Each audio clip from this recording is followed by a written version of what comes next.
You know the name Doug Poppa? Yes, I do. God bless Doug Poppa, an honest cop. I was elated, of course, but then as he testified, I was somewhat concerned for him because I knew that they were probably going to crucify that man. The top cop who put his badge on the line for justice. One man who confronted truth and consequences.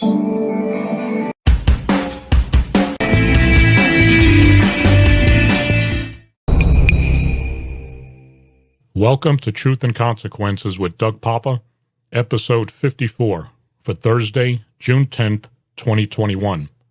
Sheriff Joseph Lombardo, who runs the Las Vegas Metropolitan Police Department, orchestrated a cover-up to protect the department from public embarrassment and humiliation and to prevent potential civil action after the 2019 kidnapping and rape of a 12-year-old girl that occurred because of incompetence and negligence by a supervisor and detectives in the sexual assault detail, according to Las Vegas Metro Police personnel who spoke to me. The story I'm about to tell is vile, despicable, and incomprehensible, and I'm not only describing what happened to two innocent little girls, but also the conduct of the investigating detectives and their supervisor. As a former criminal investigator, I cannot even fathom how something like this could have even happened. But it did happen, ladies and gentlemen, and because of incompetence and negligence by Sheriff Lombardo's detectives and a sergeant, a little 12-year-old girl paid the price. On May 23, 2018, an 11-year-old girl was kidnapped and raped in Las Vegas. The following year, on January 24, 2019, a 12-year-old girl was kidnapped and raped in Las Vegas. Both of these crimes were committed by Antoine Perkins. Had the police done their job correctly in May of 2018 after the first kidnapping and rape, the kidnapping and rape of the second child, the 12-year-old girl in January of 2019, would never have occurred. Before I explain how this travesty was allowed to happen, to give you some background on these two horrible crimes, watch the following two news clips. The first news story aired on 13 Action News Las Vegas in January of 2019 after the first crime. I was interviewed for that segment. The second news story aired in May of 2018 on News 3 Las Vegas. Here are the two news stories, and I will pick it up after that. Tonight, 12 years old, kidnapped and sexually assaulted. But somehow a local girl had the guts and awareness to remember specific details about her ordeal. And those small details are helping big time in the case against her alleged attacker. And 13 Action News anchor Yasmin Hassan right now is live right now and shows you the types of things that you could coach your kids to take into account, Yasmin. Police say the 12-year-old was forced into a truck onto the floor of the passenger side. Now, even though she had a jacket covering her face, she was still able to notice details like wires right near the dashboard, the interior color of the truck, the exterior color of the truck. And police say it's that fight or flight instinct that helps save lives and catch suspects. You do whatever you have to do. Kick, scratch, scream. You do not want to get into the vehicle. In this case, the 12-year-old girl says she had no choice. She says Antoine Perkins grabbed her by both arms and put her in a truck. Most of the details of the kidnapping and sexual assault they're just too graphic to report. She says he even threatened to shoot her and kill her family. And even under these horrendous conditions, she was still able to tell police specific details. Listen to the noises, not only in the car, what do you hear outside the vehicle? When the car was going, did it hit a lot of potholes? Did it feel like it was going over a bridge? Or did you hear no noise at all, which means they could be in a park or a secluded area? She said she remembered the ride being bumpy. She also could hear a noise that sounded like texting, even able to describe Perkins, not just vague information. Yes, she said he was a black man with short black hair, but that wasn't all. Children are a lot more aware of the way somebody looks, and they'll say he had funny skin, his skin was bumpy, or he had a beard, or he had one of those things without the beard over here. That's the way they describe it, you know, or he had one of those mustaches that just hangs down. She told police Perkins had a beard on his chin and that he was not wearing any shoes. Even after getting out of the truck, she was still paying attention to everything. She asked the man for the time, and that's how she knew he had her for 3 hours. You know, she did good. She gave a lot of leads to the police because that's what it's all about. It sounds to me like she had enough self-confidence and smart thinking to make the right call. And she obviously did the right thing because she's here today. Police believe that Perkins may be linked to another assault case. This one happened last year involving an 11-year-old. Now he is in police custody. Reporting live, Yasmin Hassan, 13 Action News, elevating Las Vegas. This is our top story tonight. Newsweek's Kelsey Thomas live from Metro headquarters with a message for parents. Emory Metro Police are calling this a horrific attack. They want this guy off the streets and behind bars, saying it is only a matter of time before he hurts someone else. It makes my blood boil, you know what I mean? It makes me want to just go out there and find him myself, you know, beat him up with a bat. John Valadez doesn't hold back when describing a sexual predator on the loose in his neighborhood. A man wanted by police for raping an 11-year-old girl. This incident I want to portray was a very horrific sexual assault involving an 11-year-old female who was out looking for her siblings and was walking home alone. Lieutenant Dave Valenta with Metro Police says the attack happened last Wednesday near Palos Verdes and East Twain on the east side of town.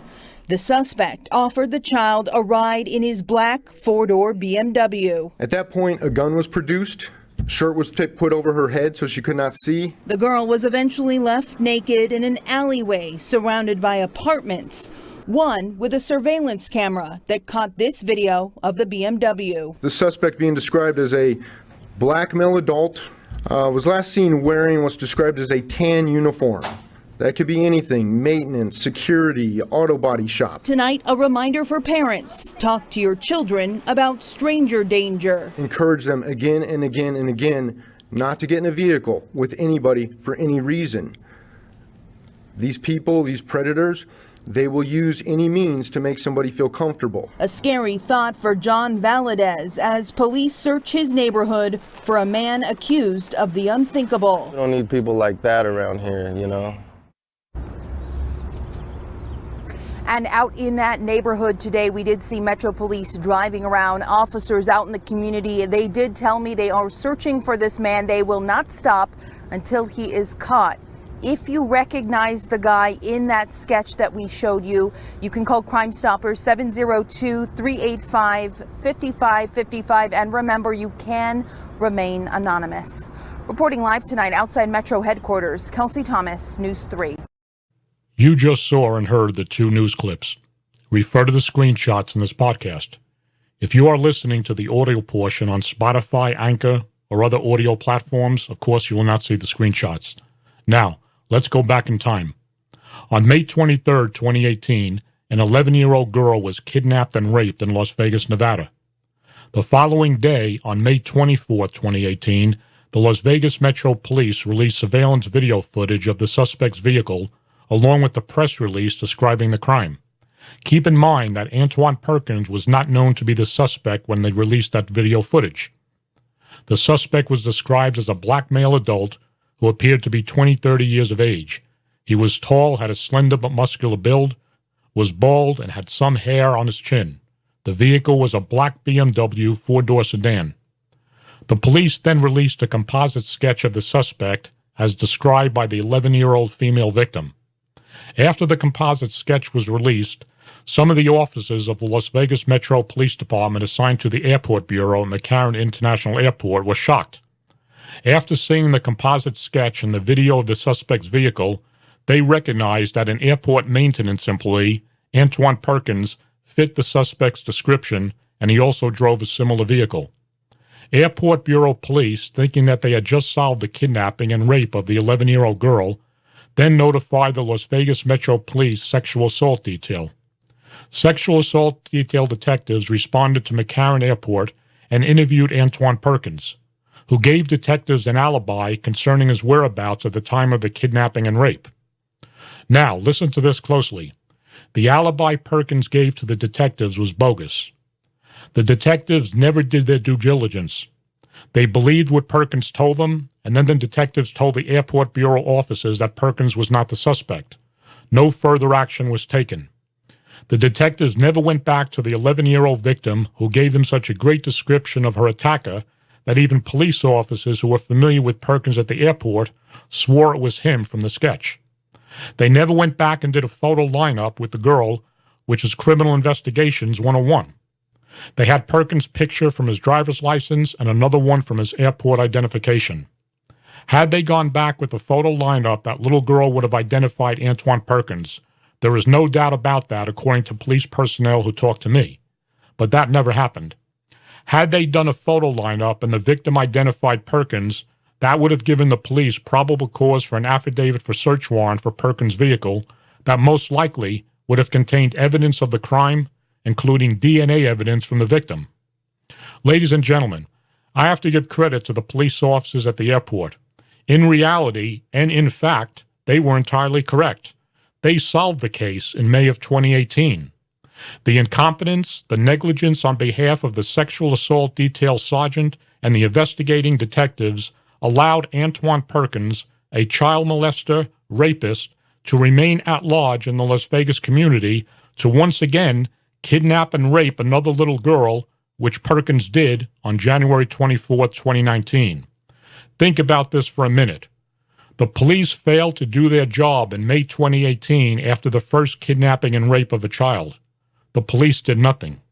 Not in May 2018, June 2018, July 2018, August 2018, September 2018, October 2018, November 2018, December 2018. Not a damn thing all those 7 months. Now we are into January of 2019. And on the 24th day of that month, a little 12-year-old girl walking to school was kidnapped and raped by Antoine Perkins, who was now driving a black pickup truck. Rape is such a violent crime. It's bad enough when it happens to adult females, but imagine the horror that little girl had to endure and the trauma that would be with her forever. Because those detectives and their supervisor failed to do their job back in May of 2018. The highest law enforcement officer in Clark County, Nevada, Sheriff Joe Lombardo, made sure that this travesty would never be known to the public. But now it is. If what I just described to you is not bad enough, and believe me, it is terrible beyond imagination, it makes my blood boil. To add insult to injury, what happened after the second kidnapping and rape in January of 2019 is off the charts. And once again, Sheriff Joe Lombardo made sure that the public, to include his public relations firms, also known as the Las Vegas media, would not even hear about it. What am I talking about, you ask? Listen to what I'm about to tell you, and hold on to your chair so you don't fall onto the floor. The kidnapping and rape of the 12-year-old girl occurred during the morning hours of Thursday, January 24, 2019, while the victim was walking to school.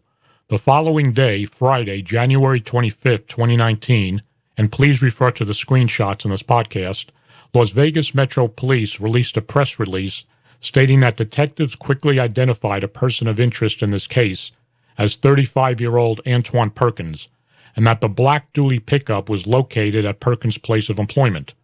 A photo of Perkins accompanies this release. Anyone with any information on the whereabouts of Antoine Perkins is urged to immediately call 911. The photo the police released with that press release was the McCarran Airport identification photo of Antoine Perkins. They said that Perkins' dually pickup truck was located at his place of employment. You will hear from me shortly why his truck was at his place of employment after his arrest. On January 26, 2019, Saturday, the police issued an updated press release stating that the suspect, Antoine Perkins, had been arrested. They stated that on January 25, 2019, LVMPD detectives developed information on the whereabouts of Antoine Perkins. Detectives responded to the 2600 block of Innovation Court in North Las Vegas, where he was taken into custody with the assistance of LVMPD SWAT. Perkins was arrested for the following charges: sexual assault with child under 14, 2 counts, battery with intent to commit sexual assault, victim under 16, kidnapping of minor, 1st degree, lewdness with child under 14. Now, back in 2019, the Las Vegas media did report on the barricaded suspect incident that resulted in a full SWAT team call-out that cost tens of thousands of dollars in overtime pay and which resulted in the arrest of Antoine Perkins. What was not reported until now on my podcast is that there was another Sheriff Joe Lombardo cover-up in this case. There should never have been a barricaded incident and a SWAT team call-out to effect the arrest of Antoine Perkins. Once again, that happened because of incompetence of the sexual assault sergeant Beth Carroll, the same sergeant who had been involved in the Perkins case going back to May 2018 when they botched that investigation. Again, according to Las Vegas Metro Police personnel who spoke to me, on Thursday after the second kidnapping rape, they zeroed in on Antoine Perkins as the suspect. Perkins was already known to them because of the 2018 interview, and the MO in the second rape was similar to the first one, and Perkins fit the description of both crimes. This is what was never reported on because, like I said, Lombardo orchestrated a cover-up on this entire fiasco, starting with the botched May 2018 kidnapping rape investigation. On Thursday evening, January 24, 2019, the same day that Perkins did the rape earlier in the day, he was working at the airport. Sexual assault detail detective Sergeant Beth Carroll made telephone contact with the sergeant at the airport bureau and informed him that they were coming out to arrest Perkins. The airport bureau sergeant, who was a veteran police officer with 30 years of experience, told Sergeant Carroll that they would lure Perkins into the office under a ruse that the toilet was backed up, and then arrest him and hold him until Sergeant Carroll came out with her detectives. Sergeant Carroll said no, that she wanted to do a high-profile takedown arrest and for the airport sergeant to stand down, not to pick up Perkins until she got to the airport with her squad. A very long story short, after Sergeant Carroll arrived, they attempted to make the arrest of Perkins. However, he saw them coming at him, jumped into a McCarran Airport maintenance vehicle, and fled the airport. They lost him. This was Thursday night, January 24, 2019. For over 24 hours, a dangerous felon, child molester, rapist, who had already attacked 2 children, was once again back in the Las Vegas community because of police incompetence. Had Sergeant Beth Carroll allowed the airport police to do what they wanted and get Perkins immediately Thursday evening, this fiasco at the airport would never have happened and Perkins would not have escaped. Lombardo could not allow this to get out into the public domain. So that's when damage control and the cover-up started. Right after the second kidnapping/rape, then the botched arrest attempt at the airport. The cover-up initiated by Sheriff Lombardo through his undersheriff, who at the time was Kevin McMahill, down the chain of command from assistant sheriffs, deputy chiefs, captains, ending up with the Public Information Office. That is why all this remained secret from the public eye for over 2 years, until Truth and Consequences with Doug Poppa uncovered the cover-up. I was told that the Airport Bureau cops were not only livid and furious, but brokenhearted when they found out after the second kidnapping rape that Antoine Perkins was indeed the perpetrator of the first crime back in May 2018 when they identified him to the sexual assault detail detectives. This is fact, ladies and gentlemen. The kidnapping and rape of the 12-year-old girl on January 24, 2019 should never have occurred. It was totally preventable had the police done their job and arrested Perkins back in 2018. The little 11-year-old girl who was the first victim, who was so remarkable in her description working with the sketch artist that after Perkins was arrested in 2019, his wife told Fox 5 Las Vegas television in an interview that she recalled showing her husband about the sketch the police had put out in 2018 because she thought it resembled him. She said he replied, "That looks nothing like me." I was told that after Perkins was interviewed by detectives in 2018, he would occasionally walk by airport offices and joke, it's not me, I didn't do it."